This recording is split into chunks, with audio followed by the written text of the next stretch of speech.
If you've gone to SEO events, you may have attended one or more sessions where experts conduct live site reviews and make recommendations. For agencies and consultants, quickly assessing any website is a great skill to hone. Don't worry if this takes you, longer than you expect. It's one of those, the more you do it, the faster you get sort of things. And the practical piece is the important piece is having a practical framework to kind of delve through. If you are wanting to do an SEO audit, you're going to look at a lot of different things. The big difference is that you're looking for first impressions and reorganizing to kind of shorten your workflow and make things congruent and work.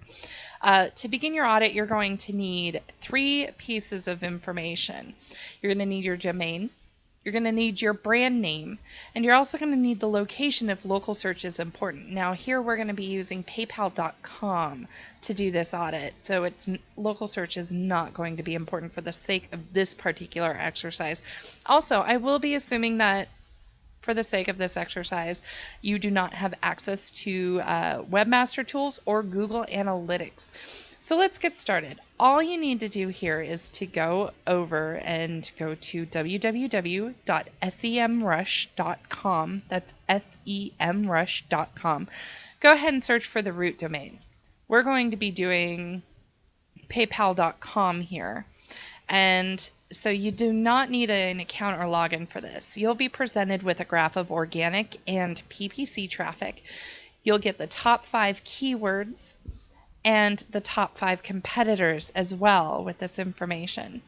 And this is very crucial. It's very robust analytics reporting for a free tool. And you're going to want to ask yourself a few questions here. How much search volume is there? Is it decreasing? Is it static? Or is it increasing?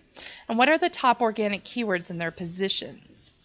And what are the competing sites?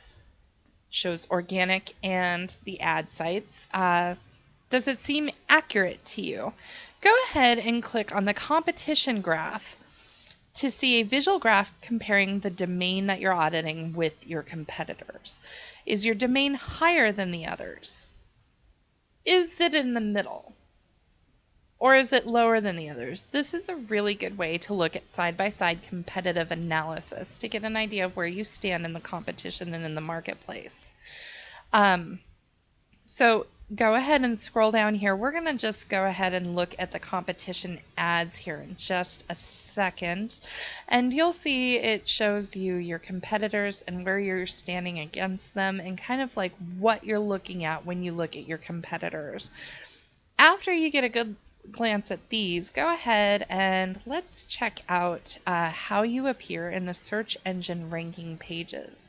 So we're going to go ahead and go back to google.com and we're going to make the following searches. We're not going to do a location search because it's not really pertinent here.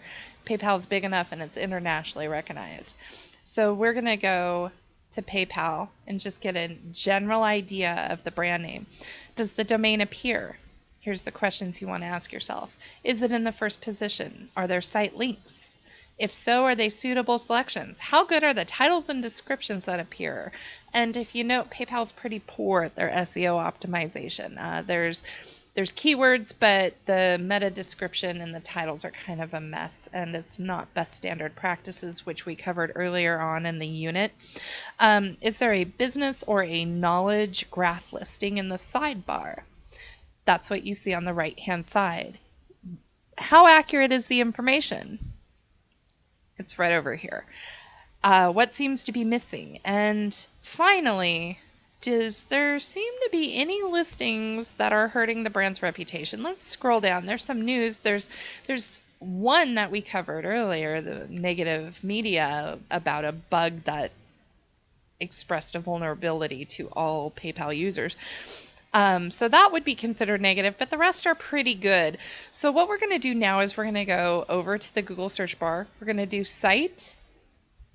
Actually, if we were going to do local, here's where we would do it, and that would be PayPal plus, like, let's say Butte, Montana. But it doesn't matter here because this is an international brand. So let's go ahead and take a look at the site root domain, which would be site paypal.com.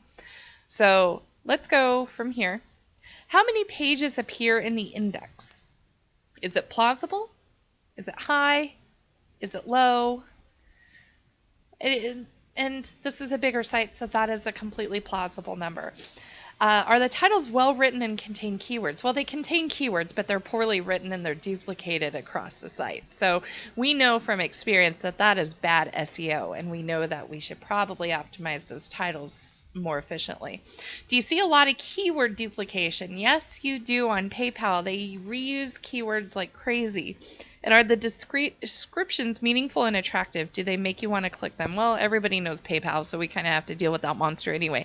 But their descriptions are kind of awful here. So from here, we're going to want to look at the technical factors, which with a site like SEO, like a site like PayPal, is a little bit more difficult because their root domain and robots.txt files are probably a little deeper into the site than most sites get. Most sites do not have a website full of 2.17 million different pages. It doesn't work that way unless you're doing enterprise level SEO, which for the sake of this particular unit, we're looking at an enterprise level SEO program, but we're not doing it. See, we're going to get the not found on this one. That does not mean that it doesn't exist. It just means that it doesn't exist at your average site.com/index.html. And that's okay. So what you want to ask yourself here is, does robots.txt exist? Is there a canonical problem? Does it conflict? Does robot.txt appear to block any content it shouldn't? Is it being used improperly? And is it showing information about the site that hackers might exploit? Does the site appear to 301 redirect to domain.com? Use the Moz SEO toolbar to look at the source code to see if the pages use canonical tags, which we'll talk about in just a second.